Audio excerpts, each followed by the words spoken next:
جو ہے political party بہت بڑا ایجوکیٹو انسٹیٹیوشن ہے عوام کے لیے کہ انہیں اپنے مسائل کے بارے میں ایجوکیٹ کرے کہ یہ مسئلے ہیں، یہ حل ہے، اس طریقے سے ہماری ترجیحات ہونی چاہیے۔ تو پولیٹیکل پارٹیز میں قطعاً کوئی قباحت نہیں، اگرچہ میں یہ مانتا ہوں کہ خلافت راشدہ میں کوئی پولیٹیکل پارٹی نہیں تھی۔ بعض لوگوں نے خامخواہ تکلف کیا، بنو امیہ ایک پولیٹیکل پارٹی تھے، بنو ہاشم، یہ پولیٹیکل پارٹیز نہیں تھی، یہ قبیلے تھے، وہاں کوئی وجود نہیں تھا۔ لیکن یہ کہ میں پہلی عرض کر چکا ہوں کہ ایگزیکٹ ریپلیکا خلافت راشدہ کا وہ اب اپلیکیبل نہیں ہوگا، اس لیے کہ وہ ایک ٹرائبل سوسائٹی تھی اور یہ سوسائٹی جو ہے بیسیکلی اب چینج ہو چکی ہے۔ ایک نواں نکتہ ہے فرقوں کا مسئلہ کیا بنے گا۔ اس میں نے پچھلے دنوں ایک گفتگو میں عرض کیا تھا کہ ایک سیمی سیکولر نظام ہمیں اختیار کرنا پڑے گا، اور میں نے یہ 20 اگست 1980 کو اسی موضوع پر تقریر کی تھی، علماء کنونشن جو پہلا ہوا تھا، ضیاء الحق صاحب نے کیا تھا۔ اس وقت تک بہرحال انہیں مجھ سے حسن ظن تھا، مجھے ان سے حسن ظن تھا، تو میں بھی وہاں تھا، میں بھی حاضر تھا، وہاں ضبط سخن کر نہ سکا۔ تو اس میں نے جو تقریر کی تھی اس کا لب لباب یہ ہے کہ دیکھیے سیکولر نظام اصل میں اسے کہتے ہیں، وہ لا مذہبی نظام نہیں ہوتا، کل مذہبی نظام ہے سیکولر۔ لا دینی کل مذہبی، یہ دو لفظ جوڑ لیں تو صحیح طریقے سے تعبیر ہوگی۔ یعنی لا آف دی لینڈ میں کسی مذہب سے کوئی سروکار نہیں، وہ تو بروٹ میجورٹی جو بھی ہے عوام کی اپنے نمائندوں کے ذریعے سے وہ فیصلہ کرے گی۔ البتہ پرسنل لاز میں ان کو کھلی اجازت، تم مندر میں جاؤ پوجو جس کو پوجنا ہے، اور تم جاؤ مسجد میں اور اللہ سے لو لگاؤ، اور تم جاؤ سینیگوگ میں، جس طرح چاہو کرو۔ اس میں صرف جو گڑبڑ آتی ہے وہ فیملی لاز میں آتی ہے، جو کہ ہندوستان میں بھی ہوئی، اور بڑے بڑے پیمانے پر مسلمانوں نے وہاں کھڑے ہو کر منوایا اس بات کو کہ ہمارے فیملی لاز کو ہمارے پرسنل ہی معاملات کے اندر شمار کیا جائے گا، کوئی ایک جو یونیفارم سول کوڈ ہے وہ ہندوستان میں نہیں آئے گا۔ لیکن یہ کہ باقی دنیا میں جو سیکولر نظام چل رہے ہیں ان میں فیملی لاز کو بھی وہ لا آف دی لینڈ میں شامل کرتے ہیں، ورنہ فوجداری اور دیوانی قوانین یہ دو ہیں کہ جو لا آف دی لینڈ کے لازمی اجزاء ہیں۔ یہ جیسا کہ میں نے عرض کیا فیملی لاز یہ بارڈر لائن پر ہے، چاہے ادھر لے جائیے چاہے ادھر لے جائیے، میرے نزدیک اس کو پرسنل میں ہونا چاہیے۔ تو ہمیں سیکولر نظام جو ہے وہ کسی سطح پر، مرکزی سطح جو ہے لا آف دی لینڈ میں کسی مذہب کو تسلیم نہیں کرتا، پرسنل میں تمام مذاہب کو تسلیم کرتا ہے۔ اسلامی ریاست میں اب کیا ہوگا کہ پرسنل میں تمام فرقوں کو تسلیم کیجئے، نماز جیسے شیعہ پڑھنا چاہیں پڑھیں، مسجد بنائیں، اوقات طے کریں، جو چاہیں کریں، روزہ جس وقت کھولنا چاہتے ہیں کھولیں، جس وقت سحری ختم کرنا چاہتے ہیں ختم کریں، کوئی اعتراض نہیں۔ اسی طرح یہ کہ اگر ان کے ہاں 1000 طلاقیں بھی ایک ہی طلاق شمار ہوتی ہیں اس کے مطابق طے کریں، لیکن یہ کہ شادی کے وقت طے کر لینا چاہیے کہ اس میں یہ شادی جو ہے یہ کس فقہ سے گورن ہوگی، اس وقت طے ہو جانا چاہیے، ورنہ بیوی حنفی فقہ کی ہو اور وہ جعفری فقہ کے ہو تو چکر پڑ جائے گا کسی ڈائیورس کے کیس میں کہ اب اس کے مطابق فیصلہ ہوگا، اس کے مطابق فیصلہ ہو۔ لیکن یہ کہ اصولی بات یہ ہے کہ پرسنل لا میں پوری اجازت، پوری آزادی، لا آف دی لینڈ میں جو اس وقت شکل ہے اس کے اعتبار سے بہترین صورت یہ ہے، جس پر پوری گفتگو میں نے بیس کی ہے، کہ صرف کتاب و سنت، نہ فقہ حنفی، نہ فقہ مالکی، نہ فقہ شافعی، نہ فقہ Jafari, none of the fiqh، Quran and the Sunnah. اس میں فرق جو پڑتا ہے وہ شیعہ حضرات کے بارے میں پڑتا ہے، ورنہ باقی تمام سنی سیکٹ اس کے اندر آ سکتے ہیں یکجا ہو کر۔ اور اس کی وجہ کیا ہے کہ شیعہ حضرات کی سورسز آف دی سنہ مختلف ہیں ہم سے، ہمارے شافعی ہوں، مالکی ہوں، حنبلی ہوں، حنفی ہوں، وہی صحیح بخاری، وہی صحیح مسلم، وہی جامع ترمذی، وہی سنن ابی داؤد، وہی سورسز ہیں، جس کو حوالہ دینا ہوگا وہیں سے دے گا۔ لیکن چونکہ شیعہ حضرات کی اپنی حدیث کی کتابیں علیحدہ ہیں، لہذا یہ کتاب و سنت کے اوپر بھی جمع ہونا مشکل ہے۔ اس صورت میں پھر یہ ہے کہ آپ یہ طے کر دیجئے کہ یہاں پر جو معاملہ طے ہوگا وہ سنی کانسیپٹ جو ہے اس کے مطابق ہوگا، جہاں اکثریت سنیوں کی ہے، اور اگر جیسے ایران میں ہے اکثریت شیعہ حضرات کی ہے تو انہوں نے جو طے کیا صحیح کیا ہے کہ لا آف دی لینڈ وہ تو در حقیقت فقہ جعفری کے تحت طے ہوگا۔ باقی یہ ہے کہ سنیوں کو مختلف مکاتب فکر جو اور ہیں انہیں مذہبی آزادی حاصل رہے گی، پرسنل لا کے اندر انہیں آزادی ہوگی، یہی پریکٹیکل شکل ہے۔ اور اس میں اگر کوئی یہ معاملہ طے کر دیا جائے کہ یہاں فقہ حنفی کے مطابق لا آف دی لینڈ ہوگا، تب بھی کوئی حرج نہیں ہے کہ عظیم اکثریت یہاں پہ احناف کی ہے۔ لیکن جو اصل بات بتانی تھی وہ یہ کہ یہ حل ہے کہ ایک طرف یہ لا آف دی لینڈ کو رکھا جائے، اس میں یا کتاب و سنت یا اکثریت کی فقہ معین ہو جائے، باقی جو پرسنل لا ہے اس کی حد تک تمام فقہوں کو بالکل ایکول لیول پر ٹریٹ کیا جائے اور ان کی پوری آزادی حاصل۔ بس اب آخری بات کر رہا ہوں، اور وہ ہے اس پورے معاشرے اور اسلامی ریاست کے اندر اس کی شیرازہ بندی کے لیے ایک بہت مضبوط بنیاد، اس لیے کہ محض قانون کسی معاشرے کو جمع نہیں کر سکتا، جوڑ نہیں سکتا۔ قانونی اپنی ضرورت ہے، دستوری اپنی ضرورت ہے، انسان میں جذبات بھی ہیں، انسان میں عواطف ہیں۔ یہ معاملہ جو ہے اسلامی ریاست اور اسلامی معاشرے کے اندر جذباتی وابستگی محمد الرسول اللہ صلی اللہ علیہ وسلم کے ساتھ در دل مسلم مقام مصطفیٰ است، اور بمصطفیٰ برساں خویش را کے دی ہمہ اوست، اگر بہو نہ رسیدی تمام بولا بیست۔ حضور کی ذات کو مجروح کرنے والی کوئی شے بھی اگر ہے تو وہ بھی گویا کہ اسلامی ریاست کی بنیادوں کو منہدم کرنے والی شے ہو۔ اس اعتبار سے میں سمجھتا ہوں کہ بہت ہی صحیح فیصلہ ہوا ہے اس وقت جو انٹرنیشنل کوئی گیدرنگ ہوئی ہے، اور اس میں ان لوگوں نے جو لیگل ایکسپرٹس ہیں مختلف فقہوں کے، انہوں نے یہ طے کیا ہے کہ شاتم رسول مرتد ہوتا ہے۔ جیسے دین کی کسی بنیادی بات کا انکار کرنے والا مرتد ہو جائے گا، اس کی تکفیر کی جائے گی، ایسے ہی رسول صلی اللہ علیہ وسلم کو گالی دینے والا یا آپ کی شان میں اس درجے کی کوئی یعنی گستاخی کرنے والا وہ بھی مرتد قرار پائے گا، اس لیے کہ وہ بھی اسلامی اجتماعیت کے ایک اہم پلر کو مجروح کر رہا ہے، اس لیے کہ یہ جذباتی اور قلبی وابستگی ہے محمد الرسول اللہ صلی اللہ علیہ وسلم کے ساتھ، جو اس کے اندر حرارت اور حرکت اور جذباتی ہم آہنگی پیدا کرتی ہے اور تہذیبی ایک یونیفارمٹی پیدا کرتی ہے، کلچرل یونیفارمٹی۔ اس کی بنیاد در حقیقت یہ مرکزی شخصیت ہے محمد الرسول اللہ صلی اللہ علیہ وسلم کی۔ یہی وجہ ہے کہ سورہ حجرات کی جو آیتیں آج آپ نے سنی ہیں، پہلی آیت میں تو وہ کانسٹیٹیوشنل بنیاد آ گئی، یا ایھا الذین آمنوا لا تقدموا بین یدی اللہ ورسولہ، اے اہل ایمان اللہ اور اس کے رسول سے آگے مت بڑھو۔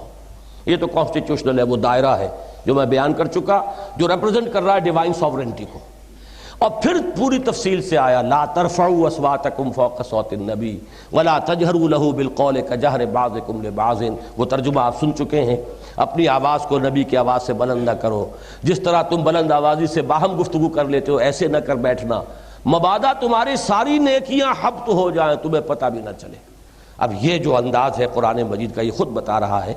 کہ اسلام کی جو ملی زندگی ہے مسلمانوں کی، اجتماعی شیرازہ بندی، اس کی جہاں ایک وہ دستوری اساس ہے، وہیں یہ ایک مرکز کا کھوٹا جو ہے وہ مرکزی شخصیت ہے محمد الرسول اللہ صلی اللہ علیہ وسلم کی۔ لہذا یہ ہے وہ بمصطفیٰ برساں خویش را کے دی ہمہ اوست، اگر بہو نہ رسیدی تمام بولا بیست۔ اسی پر میں اپنی گفتگو ختم کر رہا ہوں۔ معذرت خواہ ہوں بہت کہ میرا آج جو ہے 3 دن کا ریکارڈ میرا خراب ہو گیا، میں نے مسلسل 3 دن 1.5 گھنٹے میں بات اپنی ختم کی ہے، لیکن آج غالباً میں 20 منٹ زیادہ لے گیا ہوں، معذرت خواہ ہوں خاص طور پر آپ حضرات سے، اس لیے کہ مجھے معلوم ہے کہ لمبی تقریر سننا خاصا مشکل کام ہے۔ میں بھی کرتا ہوں لمبی تقریریں، لیکن کسی کی لمبی تقریر سن نہیں سکتا، اور میں اس کا صاف اعتراف کرتا ہوں۔ بہرحال اب یہ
لیکن پھر بھی آپ کی ریسرچ بڑی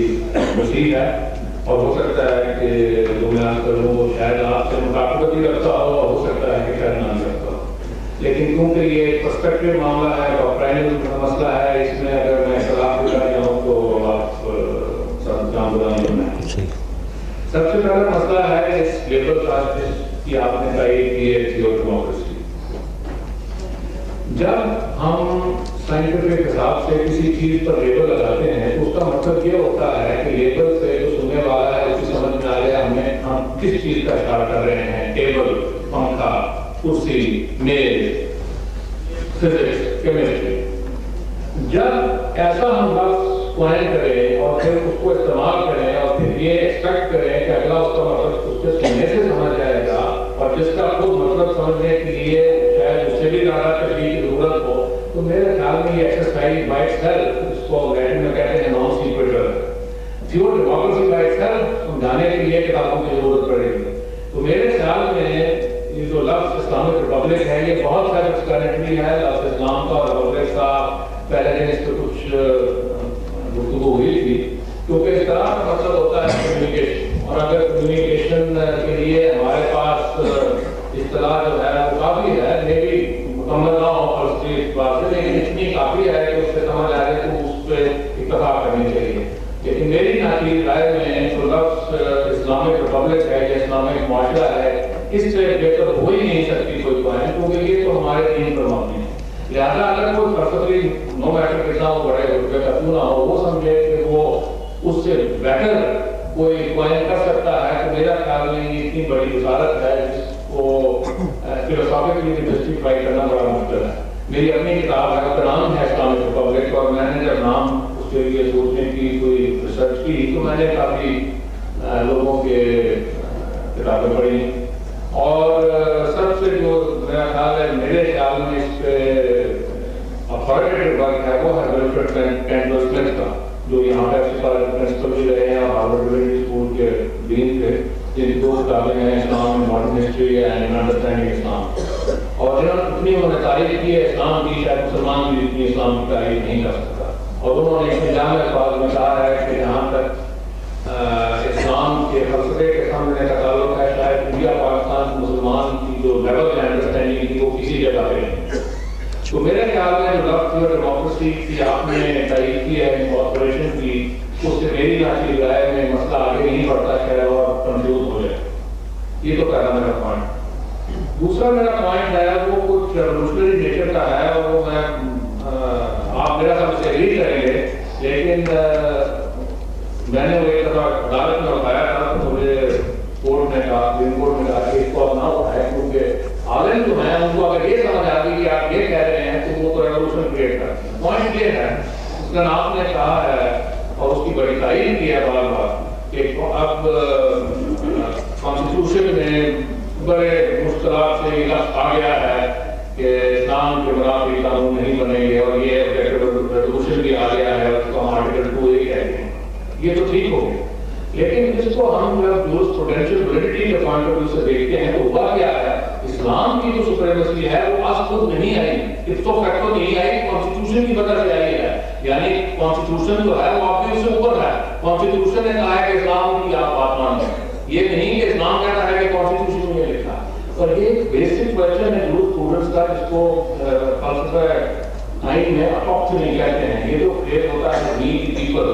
یہ سب سے پہلے آئیڈینٹی کانسٹیٹیوشن میں لکھا گیا تھا، اور انہوں نے امریکہ کی ڈکلریشن آف انڈیپینڈنس سے لیا تھا کہ جو پہلا لفظ ہوتا ہے وی دی پیپل، اس کا مطلب کیا ہے؟ انہوں نے کہا کہ اس کا مطلب یہ ہے کہ ہماری جو ساورنٹی ہے اس دستاویز کی وہ ہم اب خود اپنے آپ سے ڈرائیو کر رہے ہیں۔ اور یہ جو فارمولا ہے کنسٹیٹیوئنٹ اسمبلی کا، جو پہلے سب سے ماڈرن ٹائمز میں آرگینٹ میں آیا تھا، ان کی ویلیو کیا گیا تھا، اور پھر ہندوستان پاکستان میں آیا تھا، یہ جو فارمولا تھا کنسٹیٹیوئنٹ اسمبلی کا یہ تھا کہ جو پہلی دستور ہو ان ممالک کی وہ انگلستان سے بن کے نہ آئے بلکہ ان ممالک کے لوگ خود بنائیں۔ اس لیے پہلے یہ آرگینٹ میں ہوا اور پھر انڈیا پاکستان میں ہوا۔ 1947 میں 2 اسمبلیاں بنائی گئی تھی، ایک کا نام تھا کنسٹیٹیوئنٹ اسمبلی، ایک کا نام تھا اسمبلی، ایک لا پاس کرتی تھی، ایک دستور پاس کرتی تھی۔ انگلستان نے جو اپنا آخری قانون پاس کیا تھا وہ انڈین انڈین ایکٹ تھا، اور یہ فارمولہ جو تھا یہ 1919 کی ڈیبیٹ میں آئرلینڈ کے لیگل پروسیس نے سیٹ کیا تھا کہ ہماری جو پہلی دستاویز ہے وہ ہم بنائیں نہ کہ آپ بنائیں ویسٹمنسٹر پارلیمنٹ۔ تو مطلب میرا یہ ہے کہ یہ جو اڈاپٹنگ کی تھیوری ہے یعنی پاور یہ اس کی آئی کہاں سے ہے، ویلیڈیٹی اس کی کہاں سے ہے، تو میرے خیال میں یہ جو اسلام کو بھی درجہ دیا گیا ہے سپیریورٹی کا کانسٹیٹیوشن میں، یہ کانسٹیٹیوشن نے دیا ہے، اس کا مطلب اس کی سورس سیکولرسٹ ہے، اس کی کوئی ڈیوینیٹل سورس نہیں ہے، تو یہ ہمیں واضح طور پہ سمجھنا چاہیے۔ اور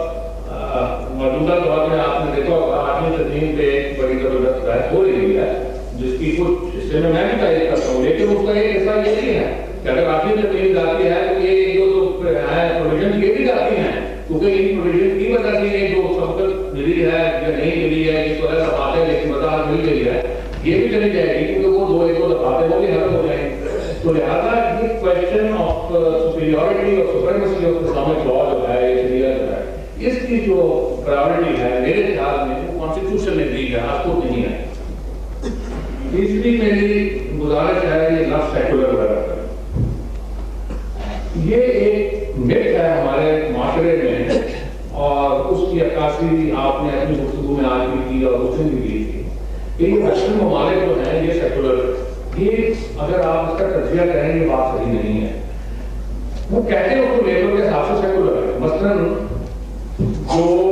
سبسٹنس ہوتا ہے کسی لا کے تعین کرنے کا کہ یہ سیکولر ہے یا نان سیکولر ہے وہ آپ نے اس کی صحیح آئیڈینٹیفیکیشن کی، وہ ہے اس کے فیملی لاس۔ اب آپ انگلینڈ کے فیملی لا دیکھتے ہیں یا امریکہ کے دیکھتے ہیں وہ کون سے ہیں، وہ کرسچینٹی کی فیملی لا ہے، منوگمی لا کرتے ہیں، ان کا جو ضابطہ ہے شادی ہے وہ وہی ہے جو ان کا ریلیجن لا کرتا ہے۔ اور 1872 میں امریکہ میں سب سے پہلے ماڈرن ٹائمز میں ایک کرسچین سیکٹ نے پولیگمی کی ڈیمانڈ کی جن کو مورمنز کہتے ہیں، سیونتھ ڈے ایڈوینٹسٹ کہتے ہیں، یہاں بھی ہے اور اسٹیٹ آف یوٹا جو ہے وہ ان کی ہے۔ تو انہوں نے جوزف سمتھ جو تھا اور اس نے جوزف سمتھ نے اپنی ریلیجن کی بیس کچھ بدلاؤ اور اس کے کوئی اسلامی کیبنٹس کے لیے اس نے کہا میں یہ اعلان سے ڈھونڈ کے لایا ہوں، اور اس نے یہ کہا کہ ہمارے اس کے جو ان کے جو بیسک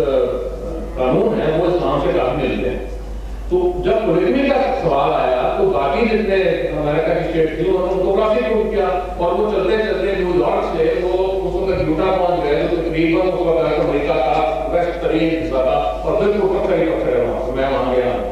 تو مطلب میرا یہ ہے ہندوستان کو دیکھ لیں یہ بٹ ہے کہ وہ سیکولر اسٹیٹ ہے، وہ بالکل سیکولر اسٹیٹ نہیں ہے اس پوائنٹ آف ویو سے۔ بادشاہ جو ہے reformation after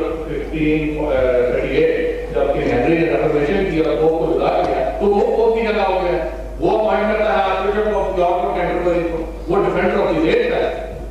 he is the head of the English church, ان کے نوٹس پہ لکھا ہوا ہے گاڈ وی ٹرسٹ، وہ شروع کرتے ہیں اپنی بائبل سے۔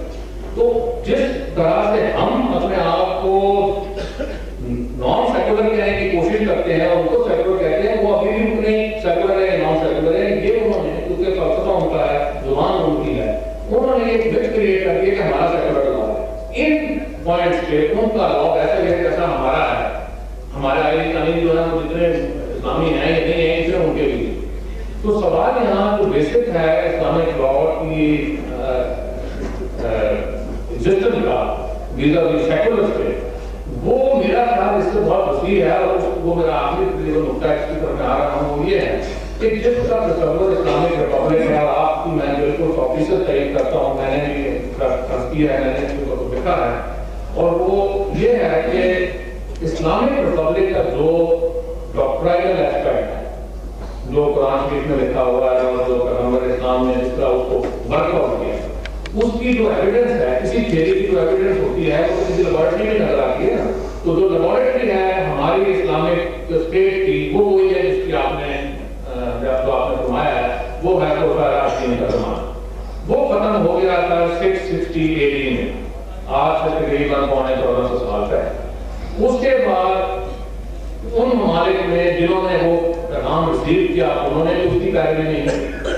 اس کے بعد 200 سال عربوں کی حکومت رہی، پھر اس کے بعد 500 سال ٹرکس کی حکومت رہی، ویسٹرن افریقہ میں رہی، ہندوستان میں مغل بادشاہ رہے۔